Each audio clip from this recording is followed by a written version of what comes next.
ప్రత్యేకమైన అందాన్ని తెచ్చిపెట్టేది మన తల వెంట్రుకలు. దేవుడు మనకి అందమైన ఈ జుట్టును మనకి ఎంతో ప్రేమతో ఇచ్చాడు. ఈ వెంట్రుకలు స్త్రీకి ఘనమైనవి. ఏంటి మనకి ఘనమైనవి కదా. గోడు గుండు చేయించుకున్న వాళ్ళకి, జుట్టు ఉన్న వాళ్ళకి ఎంత తేడా ఉంటుంది కదా. గుండు గీయించుకున్న వాళ్ళకి, నీట్గా అదొక జడేసుకున్న వాళ్ళకి ఎంత తేడా కదా. తల వెంట్రుకలను దేవుడు సొగసుగా అందంగా మనకు ఒక అలంకారంగా ఇచ్చాడు పిల్లగా. అయితే ఈ స్త్రీ అట ఈ ఘనమైన తల వెంట్రుకలు, ఈ అందమైన తల వెంట్రుకలు తీసుకొచ్చి ఎక్కడ పెట్టిందంట? యేసయ్య పాదాల వద్ద పెట్టి తుడుస్తుందంట. జాగ్రత్తగా కాటన్ క్లాత్ ఇలాంటి కర్చీపులు అయితే నీరు వెంటనే ఏం చేస్తుంది? పీలుస్తుంది కదమ్మా. లేదా నీళ్ళు ఒలుపుకొని అనుకోండి, ఏ గుడ్డ తెస్తాం మనం తొలగడానికి? మన ఇళ్ళలో చేసేదే కదా, పక్క ప్రశ్న అడగట్లేదు. ఏం చేస్తాం? తడి నీరు వెంటనే పీల్చేదాన్ని తీసుకొచ్చి వేస్తాం తొలగడానికి కదా. ఈయన ఏం తెచ్చింది? తల వెంట్రుక నీరు పీల్చుతుందా? మీరు చెప్పండి. పీల్చడానికి ఎంత టైం పడుతుంది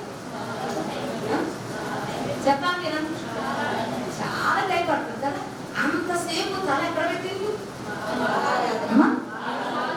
నిలబడిన మనిషి తల పాదాల వద్ద పెట్టాలంటే ఏం చేయాలి? ఏం చేయాలంటే వంగాలా కూర్చోవాలి. పొడుగు చుట్టున్న మనిషి అయితే కాస్త వరకు వంగాలి. మరి ఇంత చుట్టున్న మనిషి తలకే నేను కాళ్ళు పడేయాలి అంతే కదా. మరి ఇంత చుట్టున్న మనిషి అనుకో ఏం చేయాలి? తల తీసుకెళ్ళి ఆయన కాళ్ళ మీద పెట్టేసి. లేదా దేవుడు ఎందుకో ఆమెను చూసి అంత సంతోషంగా మాట చెప్పారంటే ఓర్పునే చెప్పలేదు.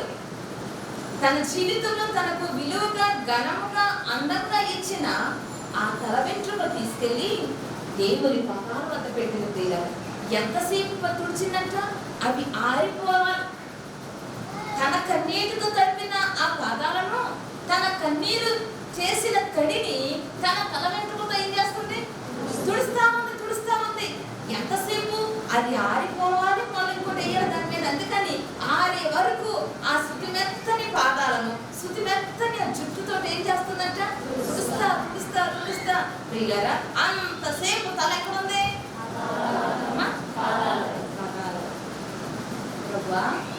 నేను నీకు దాసోహం అనుకున్నట్టు. ఏమనుకుంది? నేను నీకు సొంతం.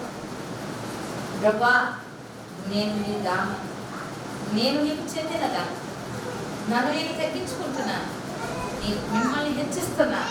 నీ పాదాలకు నా శిరస్సు వచ్చి నమస్కరిస్తున్నాను అన్నట్లుగా వీళ్ళరా తన జీవితంలో దేవుడిచ్చిన ఘనమైన వెంట్రుకలు, అందమైన వెంట్రుకలు తీసుకొచ్చి యేసయ్య పాదాల వద్ద పెట్టేసి. వీళ్ళరా ఎంత అద్భుతమైన విషయం, ఎంత అమోఘమైన విషయం అంటే మన జీవితాల్లో కూడా వీళ్ళరా తగ్గించుకుని బ్రతకటం, దేవుని హెచ్చిస్తూ జీవించటం, దేవుని ఘనపరచటం.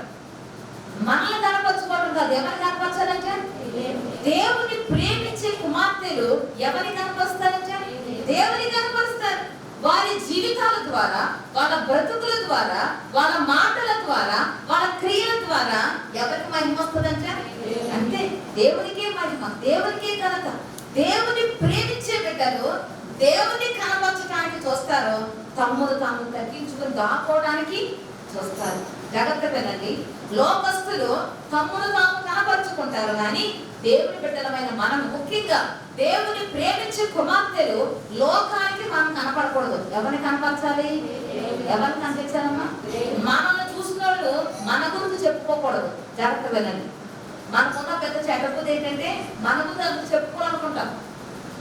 మన గురించి చెప్పుకోవాలి, నన్ను చూడాలి, నా గురించి 10 మంది చెప్పుకోవాలనుకుంటాం. అది లోకానుసారమైన బుద్ధి.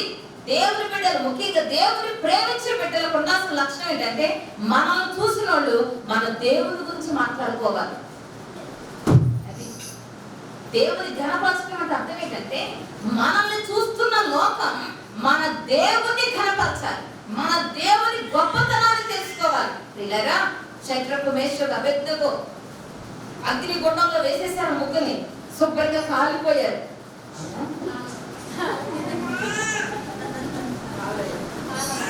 మేము టెస్ట్ చేస్తా అడిగాను, కాలిపోయాను. శుభ్రంగా కాలిపోయినట్టు అమ్మ కాలేదమ్మని చెప్పాలి కదా మీరు. అలా ఏం జరుగుకుంటారా అందుకే మధ్య మధ్య తప్పు చెప్తారు, మీరు తప్పు చేయాలి. అర్థమైందా? మీకు టెస్ట్ చేయడానికి మధ్య చిన్న మిస్టేక్ చెప్తాను, మీరు అన్నీ ఏం చేయాలి, అది కాదమ్మా ఇదే చెప్పాలి. సరేనా? ఆ ముగ్గు కాలిపోయారు, కాలేదు. ఎందుకు కాలేదు? కాలేదా? సరిగ్గా చదివా కలిగి కాలేదా? కాలేదు. ఫైనల్గా వెరీ గుడ్. కాలేదు. వాళ్ళు క్షేమంగా బయటకు వస్తుంటే చూసిన వాళ్ళందరూ ముగ్గురిని పొగిడారా, వాళ్ళ దేవుడిని పొగిడారు? చెప్పాలి గట్టిగా.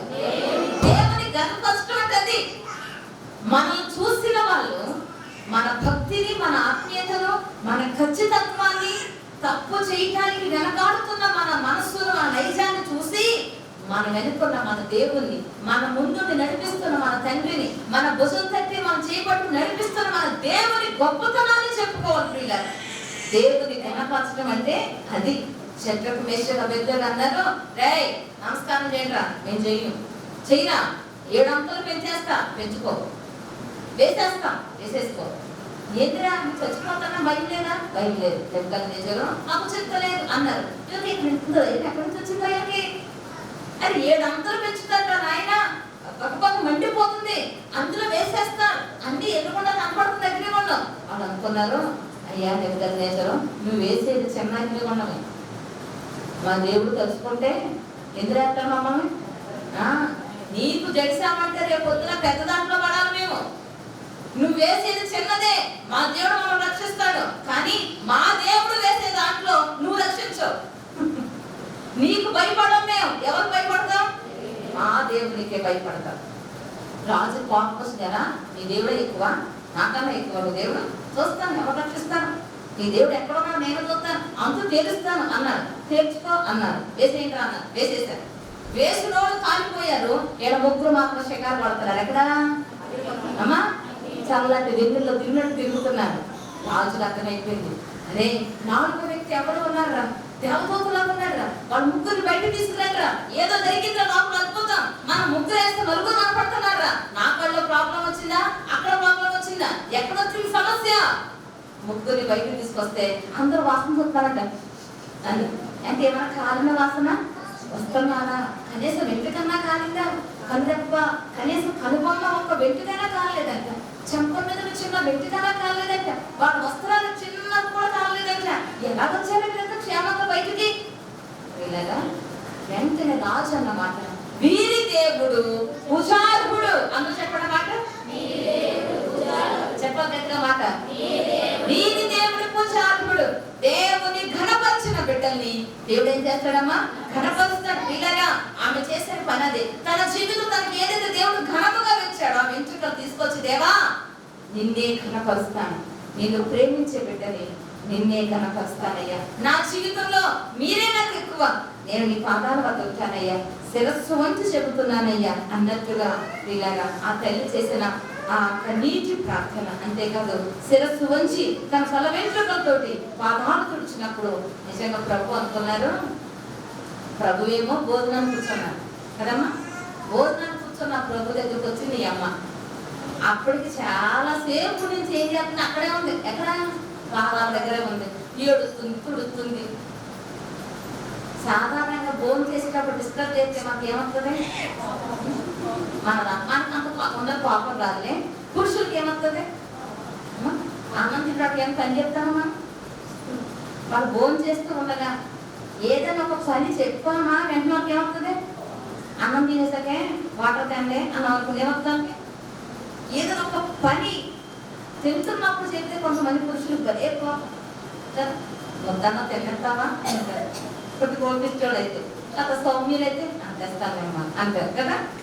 పిల్లగా అప్పటికి చాలాసేపటి నుంచి భోజనం దగ్గర కూర్చున్న ప్రభు దగ్గరే ఉన్నారు. ప్రభుకి ఎంతో కొంత ఏమి రావాలి, అప్పటికి పిలిచినోడే తిట్టుకుంటున్నాడు. ఎవరైనా పరిసైడ్ ఈయన ప్రవక్త అయితే ఈమె ఎలాంటి తెలిసి ఉండాలి కదా, ఎలాంటి ఎరుగు ఉండాలి కదా, ఆ మాత్రం తెలీదా ప్రభుకి? తెలుసా తెలీదా? పిలిచినోడు ఎలాంటివాడో తెలుసు, వచ్చిన స్త్రీ అలాంటిదో తెలుసు.